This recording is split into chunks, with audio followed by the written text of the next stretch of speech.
Steamlord, written by The Psychopath, Chapter 10, Dawn of Ash. It was late at night and everyone inside the ship was either sleeping or in sleep mode except, of course, for security system. It had already been 5 hours and Steamlord was screaming violently in pain. Sunrise was awoken by his screams of agony and torture as he mumbled nonsense in his sleep, occasionally grabbing the wounded parts of his body. Trying to help her new father out, the little dragon struggled on the bed and held on tightly to the human's chest. But what exactly was he dreaming about? Let us start at the beginning of his nightmare, where he had just unveiled his optimum mental discovery and everything he had built with it. It was a bright, sunny day and Steamlord was still dressed up in a white lab coat. Here his hair was short and perfectly groomed. He had both his eyes and looked quite happy. He was even shaking hands with the mayor of the city he was in. If his invention worked, soon he would be part of the high-class Engineering and Robotics Institute, something he aspired to work in all his life. Standing in front of a podium, he thanked the mayor of the city. This city was of a bright white. A bit normal seeing as in 2075 new energies for transport had been discovered and several cleaning drones had been invented. In the four corners of the area were skyscrapers as high as the eye could see. A massive group of people had come to witness the unveiling of this protege and they were very eager to see what he had created. Clearing his throat, he went towards the mic. People of Earth, yes, Earth, I have created marvels of technology that took me a very long time to create. Why did I not give up? Because I wanted to help you all have better lives. Now, I know you are all nervous and anxious to see it, but here is just a small fragment of the optimum metal my co-workers and I have managed to engineer. This metal is 10 times more sturdy than diamond and, unfortunately, still has the drawback of weight, but where there is science and engineering, there is always a solution. So I present to you the new and improved static car. One of the covers behind Steamlord dropped to show a magnificently crafted car with strange wheels not made of rubber or anything. These cars, in fact, use static electricity generated from the specifically created roads which allowed for a more advanced solution to travel. The energy would go from the hollow wheels through a conductive cable which led directly into the engine, allowing for the pistons to move. Using the theory that no energies are lost, just transformed, the pistons themselves produce static electricity by friction in their tubes. This new static is then sent through a different cable back into the streets where the car before this vehicle would receive said new produce, and the cycle restarts all over again. A new airplane! Hell, why am I stopping here? A new everything!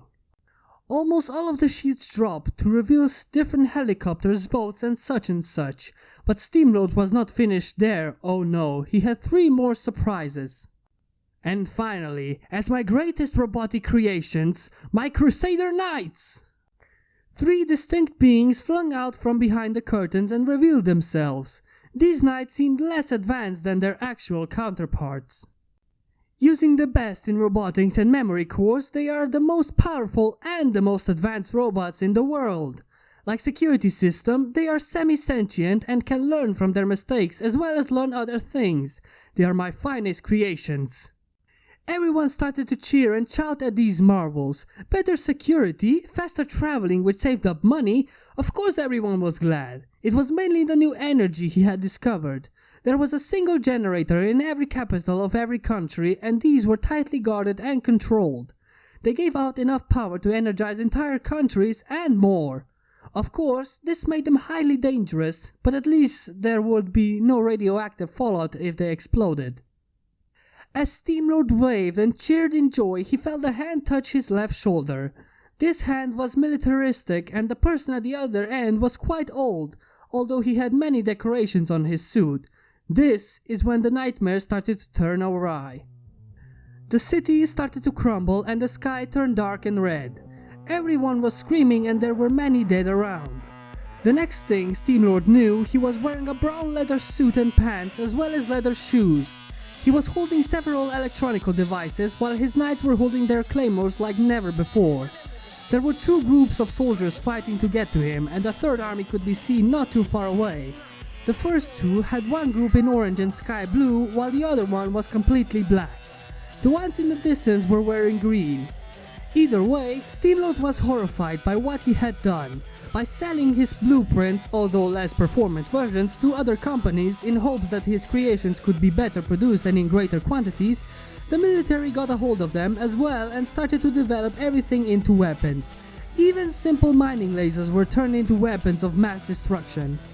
Gigantic mechs derived from the construction bots were literally walking through buildings and shooting at each other while helicopters and other various airborne creations hovered above.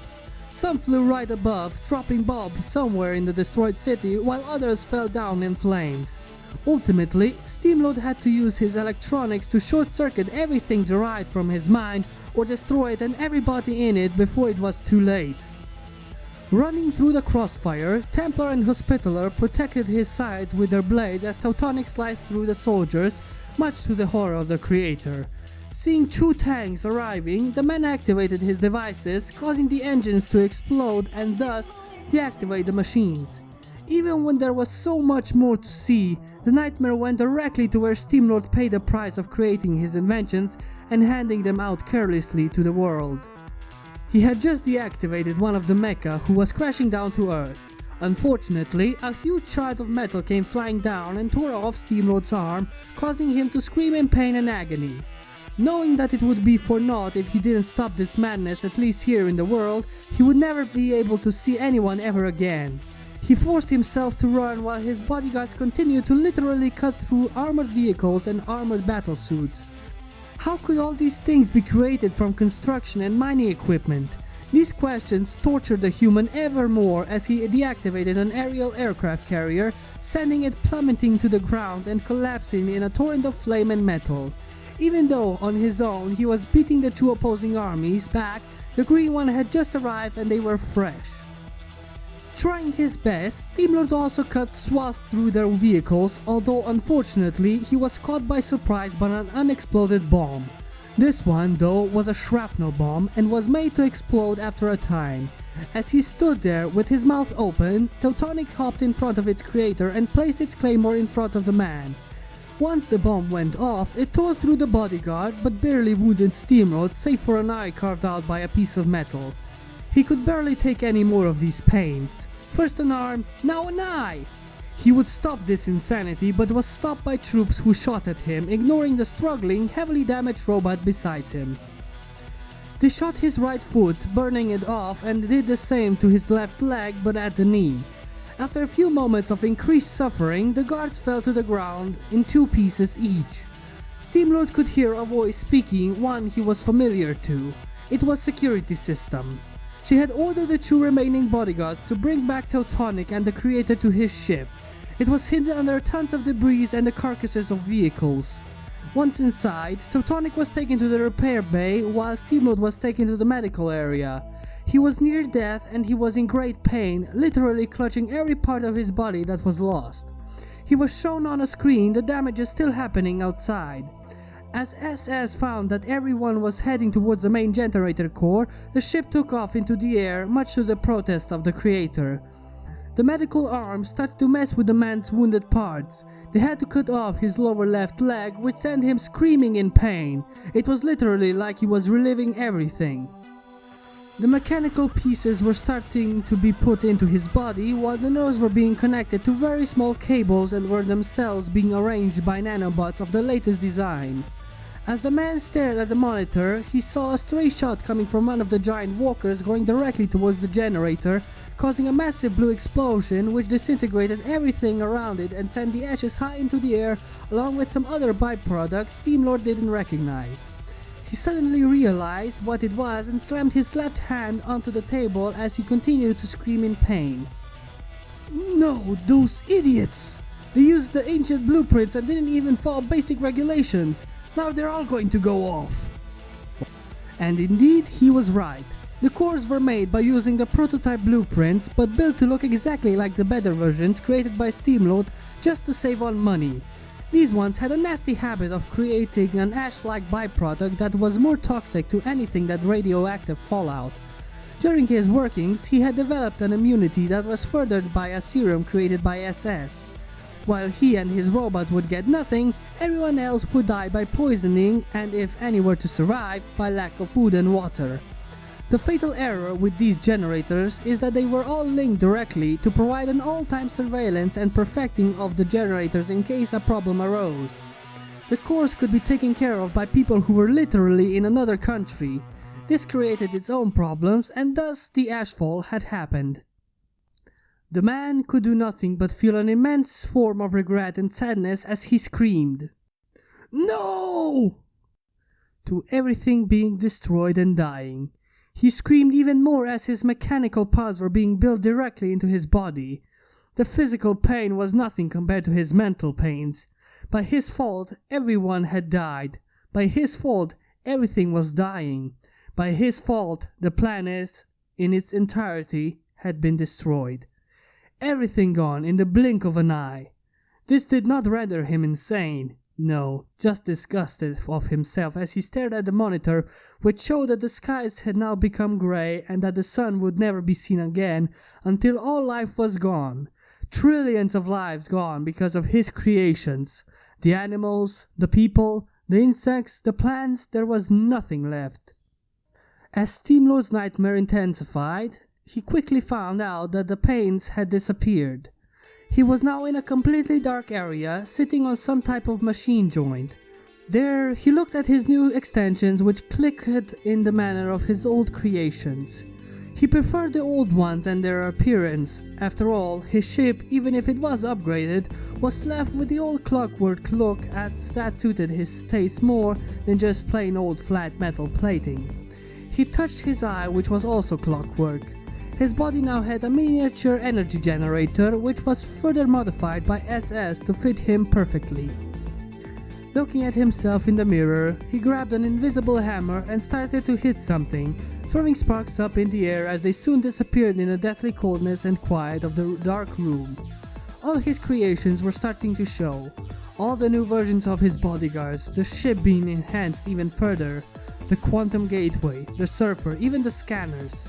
Everything was showing up whenever he hit a hammer onto his anvil of shame, forever cursed with the ability to live for a lengthy amount of time.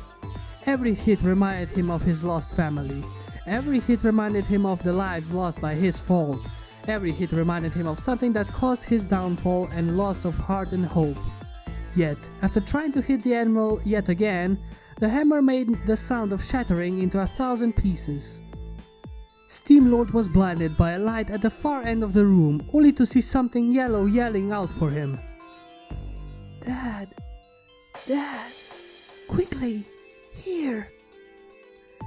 He couldn't remember who that was, but as he stood up, the three armies appeared suddenly in front of him, their masks frightening him more than anything.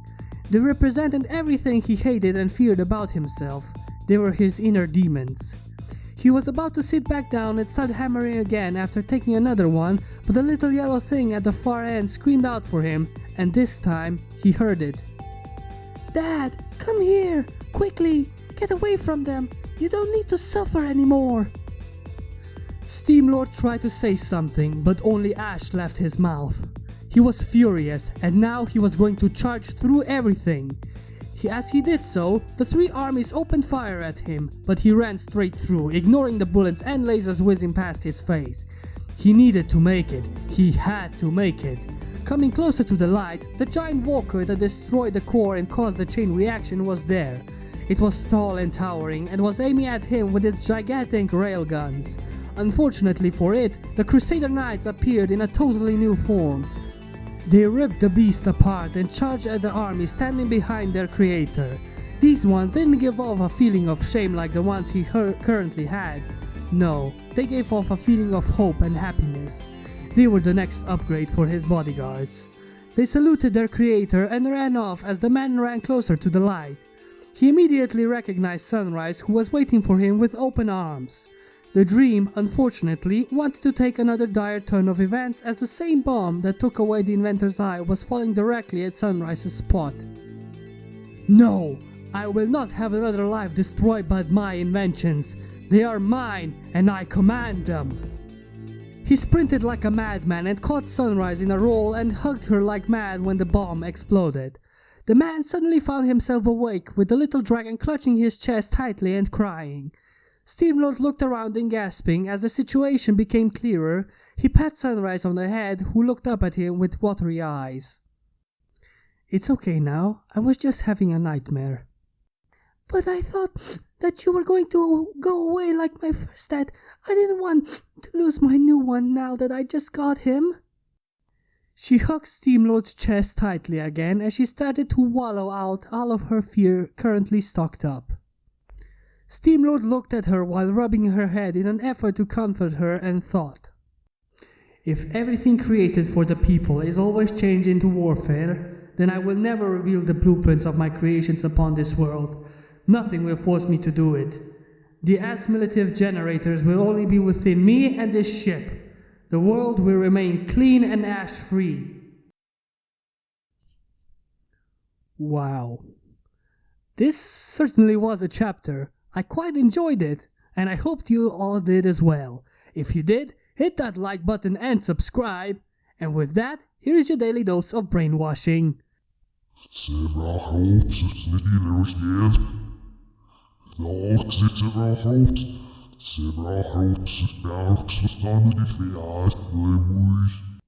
Bye.